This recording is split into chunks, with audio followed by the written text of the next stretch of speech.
Welcome back to The Explainer. I am so glad you're here today because we are tackling a topic that is, well, as complex as it is absolutely critical. Picture this for a second, right? Imagine a city living under full-blown occupation. Movement is entirely locked down by heavily armed checkpoints. Homes are just suddenly demolished. Entire families are displaced, literally carrying whatever they can grab in their arms. And the whole world, we're all watching this unfold in real time on our screens. And almost instantly, the exact same question just echoes across the globe. Where is the United Nations? So today, we are going to unpack the reality behind that very question. When we see these crises hit the news, it's so incredibly natural to feel this deep, deep sense of frustration. You look at the screen and you just have to wonder, why does the this massive global entity, why does it sometimes look completely helpless during occupations and international conflicts? I mean, is it just greed? Is the international community paralyzed by fear? Are there shady backroom political pressures going on? Or are there deep structural flaws baked right into the architecture of international politics? Well, today, we're stripping away all that noise to look at the actual mechanics that either drive or completely halt global intervention. Okay, let's dive into our roadmap for today. We'll be looking at the promise of the UN, why the UN seems powerless, where it succeeds, the flaws in the system, greed, fear, or politics, and finally, pathways to major reform. Let's jump right in. Starting off with Section 1, the promise of the UN, a vision for peace. Let's rewind the clock real quick. The UN was created back in 1945, literally out of the smoking ruins of World War II, with this beautifully simple mission: prevent wars and promote peace. Now, what's really interesting about this slide is the core limitation it highlights. See, today, practically every recognized country is a member. They pass resolutions, deploy peacekeepers, deliver aid, the whole shebang. But here is the single most misunderstood fact about the United Nations. It is not a world government. It doesn't have some magical gavel it can bang to just force powerful sovereign countries to obey. It's a forum, not a global police force. And wrapping our heads around that limitation, that's the absolute key to everything else we're going to talk about today. Which brings us to Section 2, why the UN seems powerless, the roots of inaction. So, if you ever yelled at your TV, just begging to know why the UN isn't doing anything, the answer really comes down to 4 distinct structural roadblocks that create absolute gridlock during an occupation.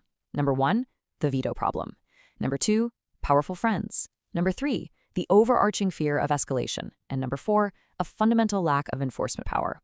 We're going to break these down step by step, because this right here is exactly where the high-minded theory of international law violently collides with actual geopolitical reality. Okay, let's talk about the big one first. At the very top of the UN sits the Security Council, and it's completely dominated by 5 permanent members: the United States, Russia, China, the United Kingdom, and France. But here's the catch, and it's a huge one. Each of these 5 holds absolute veto power. So, let's say a crisis unfolds and the UN really wants to take action. They need a resolution. But if even one of those 5 nations says no and objects, the whole thing is blocked. Full stop. In the real world, this means if an occupying power happens to have a strong alliance with a veto-holding nation, they get this massive, practically impenetrable shield of diplomatic protection. So the crucial point is that the UN can debate and pass resolutions condemning an occupation all day long. Honestly, they do it all the time. But actually enforcing them, yeah, that's a completely different universe. Because it doesn't have its own standing army, the UN relies entirely on its member states to actually do the heavy lifting, whether that's slapping on economic sanctions or sending in military support. And because global leaders are usually terrified that aggressive intervention might spark a much wider war, caution almost always wins out over action. So without the cooperation of those member states, those resolutions are literally just ink on a page. But let's pivot for a second. Let's move to Section 3. Where the UN succeeds, the positive side. Because honestly, it's not all just gridlock and red tape. We really have to objectively balance the scales here. Look, despite the intense and, let's be real, often highly justified criticism, the UN is out there accomplishing vital, life-saving work every single day. UN agencies provide actual lifelines. We're talking food, medicine, shelter, and education, reaching millions of people trapped in conflict zones. They're also meticulously documenting human rights violations, which preserves critical evidence for future international accountability. And their peacekeeping missions, as complex and messy as they can be, do protect civilians across multiple regions. Maybe most importantly, they shine a massive global spotlight on crises that might otherwise happen entirely in the dark. So they ensure that global suffering isn't simply ignored. Now, keeping all that in mind, let's look at Section 4, the flaws in the system, the negative side. Because those strengths we just talked about, the aid, the documentation, they're seriously weighed down by some glaring weaknesses that have severe real-world consequences. Critics rightly point out the massive double standards at play. Global action so often depends entirely on which powerful nations are involved. Think about it. Some conflicts trigger this immediate, overwhelming intervention, while others, just deafening silence. And then there's the agonizingly slow bureaucracy. By the time diplomats finish debating things in New York or Geneva, the conditions on the ground have usually gotten catastrophically worse. And those resolutions we mentioned earlier, they're routinely ignored with absolutely zero consequences for the rule breakers. Which leads us right into Section 5, greed, fear, or politics, the global mirror. Let's return to that initial question we asked at the very beginning of this explainer. When we ask if the UN's inaction is driven by greed, fear, or politics, well, the answer is yes, all of the above. And this brilliantly illustrates the reality of the situation. The UN is, at the end of the day, a mirror. It is not some independent entity making choices in a vacuum. It strictly reflects the incredibly flawed, super competitive international system that it serves. Not every failure is purely about greed. Not every delay is just fear. The truth is, when the world's major powers fundamentally disagree on an occupation, the UN just gets trapped right in the middle of those competing interests. Its paralysis is a direct reflection of our deeply divided world. So, where do we go from here? Section 6, pathways to major reform, possible solutions.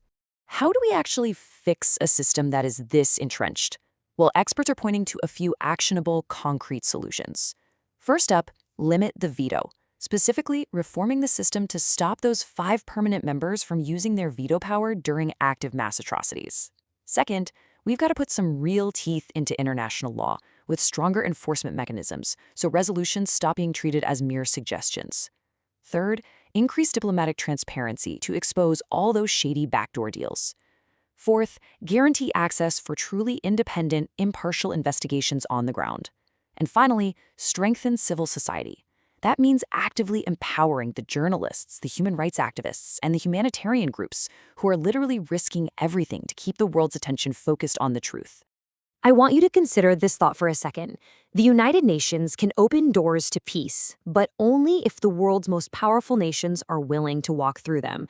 Honestly, that perfectly summarizes our entire journey today. The UN was built to prevent the horrific mistakes of our past, but right now it is entirely handcuffed by the politics of our present.